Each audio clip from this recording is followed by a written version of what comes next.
Según datos de la OMS, durante 2019, casi 1.000 millones de personas estaban afectadas por algún trastorno mental en el mundo. Los suicidios representaban más de 1 de cada 100 muertes y el 58% de ellos ocurrían antes de los 50 años de edad. Muchos de estos trastornos mentales son la principal causa de discapacidad, escenario que durante la pandemia no mejoró. Por lo mismo, nos preguntamos, ¿cómo está Chile en materia de salud mental? ¿Cómo se ven afectados los distintos grupos de la población? ¿Y cuáles son los horizontes comunes a alcanzar? Para eso, conversamos con distintas voces que abordan la problemática desde un enfoque intergeneracional con foco en las comunidades. Esto es Zoom.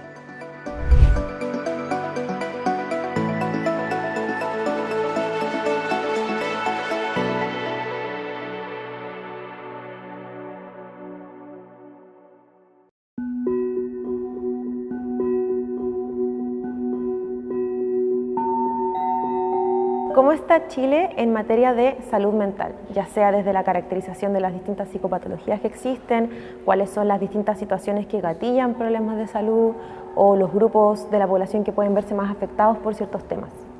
Sí, en Chile tenemos un estudio muy relevante que se hizo el año 2006, que es el estudio de prevalencia de problemas de salud mental, de trastorno psiquiátrico, y que es el dato más confiable que tenemos porque es un estudio que se hizo a nivel nacional, tiene representación nacional, y se estimó que el 22,2% de las personas tendrían un problema de salud mental en los últimos 12 meses y que 33% lo tendrían alguna vez en la vida.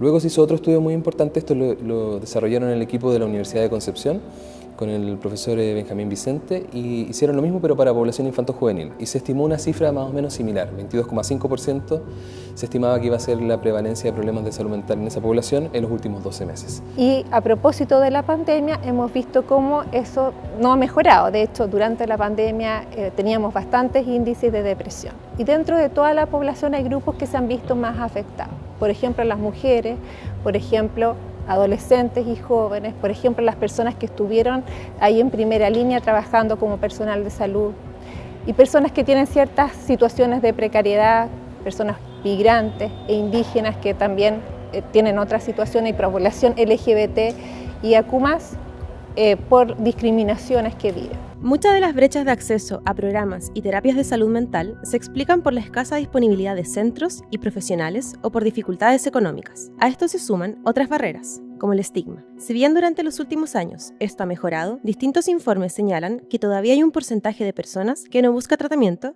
porque tienen miedo al diagnóstico o a ser discriminados. ¿Por qué es importante hablar de salud mental enfocado en niños, niñas y adolescentes, en Chile y también a nivel global? Es importante hablar de salud mental en esta época de la vida, adolescentes y jóvenes, porque es ahí donde gran parte de los problemas de la vida adulta de salud mental comienzan. Un 75% de los problemas de salud mental de la vida adulta comienzan antes de los 24 años y un 50%, o sea la mitad, comienza antes de los 15 años. ¿Ya? Entonces es una etapa primordial para prevenir, también para detectar a tiempo, y poder hacer acciones para que esto no se complique más. En estudios que hemos hecho nosotros hemos encontrado que adolescentes y universitarias, porque lo hemos hecho en esa población, mujeres tienen entre 1 de cada 3 a 1 de cada 2 incluso pueden tener síntomas que son preocupantes de ansiedad y de depresión. En el caso de los hombres, entre 1 de cada 4, 1 de cada 5 también tienen este tipo de problemas. Sin embargo, a nivel social sigue estando muy olvidada la salud mental durante la vejez. Estudios mencionan que las afecciones de salud mental en las personas mayores suelen estar infravaloradas e infratratadas, y la estigmatización que rodea a dichas afecciones puede hacer que las personas mayores también sean reacias a buscar ayuda. ¿Por qué ocurre este fenómeno? Pasa algo bien curioso con el envejecimiento de la población. En términos evolutivos, como especie, la vejez es muy joven. Es decir, nunca antes en la historia de la humanidad hubo tal cantidad de personas envejecidas y que podían vivir la cantidad de años que se vive ahora. Por lo tanto, estamos todos enfrentándonos a algo que nunca antes habíamos enfrentado como especie. Tener tantas personas envejecidas, con todo lo que eso implica. Cómo es la vejez, qué caracteriza a las personas mayores, cuánto de lo que creemos son prejuicios y cuántas cosas tienen que ver con evidencia. Entonces, tiene todavía una carga de estereotipo negativo el envejecimiento tremenda, y tiene que ver con que biológicamente el hecho de envejecer implica un deterioro del organismo, biológicamente, pero nosotros somos más que pura biología. ¿Ya? Tenemos un sistema psíquico, participamos del sistema social, para muchas personas también hay una dimensión espiritual, es decir, somos más que la pura biología.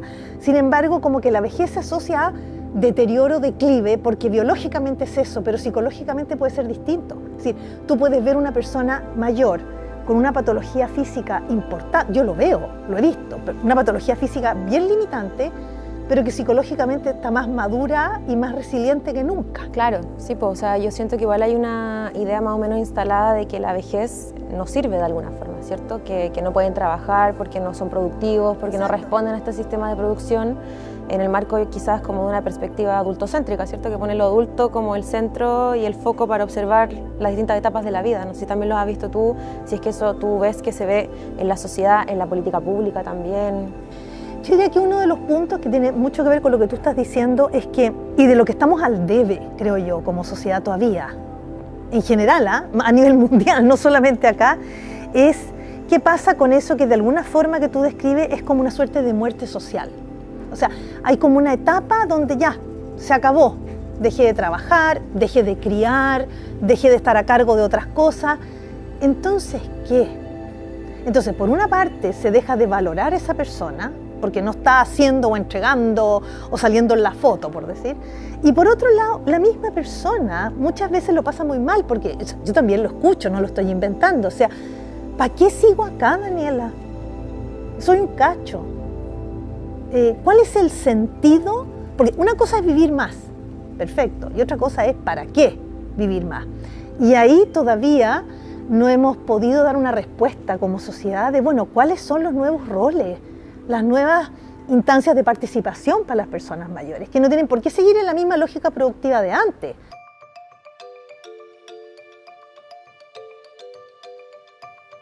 Claro, y sobre eso mismo preguntarte, como tú bien mencionas, ¿cómo sería esta bajada hacia las comunidades? ¿Qué rol podrían tomar las comunidades y nosotros como ciudadanos, ciudadanas respecto a las problemáticas de salud mental para también acompañar a las demás y a los demás que pueden estar pasando por alguna situación?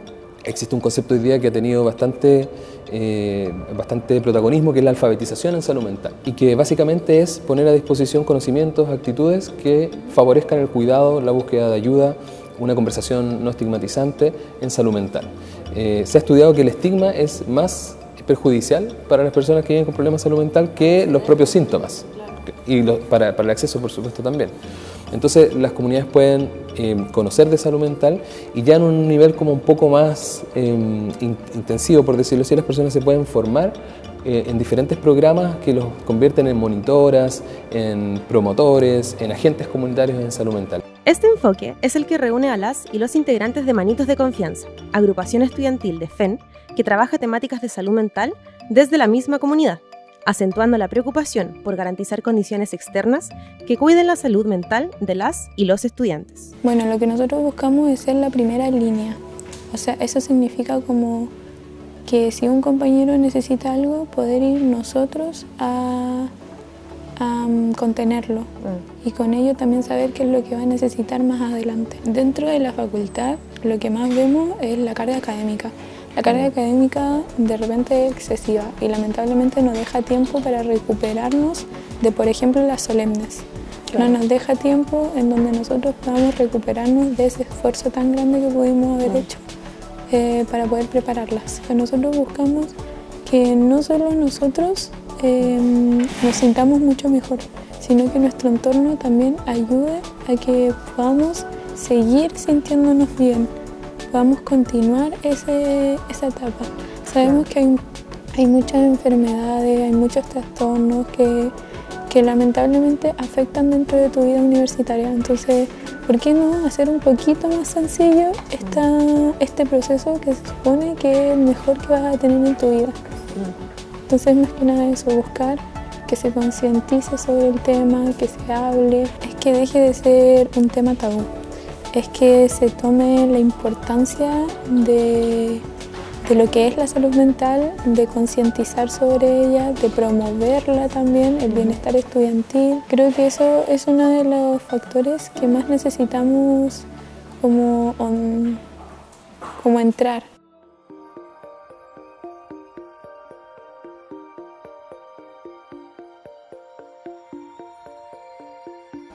¿Qué es lo más importante a seguir trabajando? ¿Qué nos falta todavía por mejorar cuando hablamos de salud mental, no solamente en niños, niñas y adolescentes, sino también a nivel general? Tenemos un rol diferente, ¿ya? Hay un rol de parte de los gobiernos y del Estado de Chile importante que debe aumentar el financiamiento, porque lo que tenemos ahora es bastante escaso para lo que se requiere. La recomendación internacional es que de todo el presupuesto de salud se invierta un 5 o un 6% en salud mental y nuestro país invierte un poquito más del 2%, o sea, ahí estamos muy al debe.